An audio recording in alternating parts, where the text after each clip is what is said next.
জন্য 50 টাকা প্রণামী দিলেন।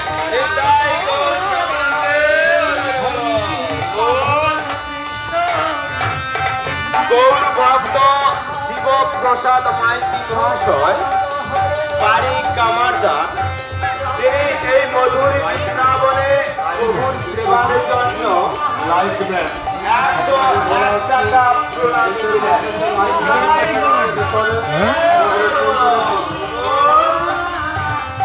গৌর ভক্ত রাস্তার উপরে মোটরসাইকেল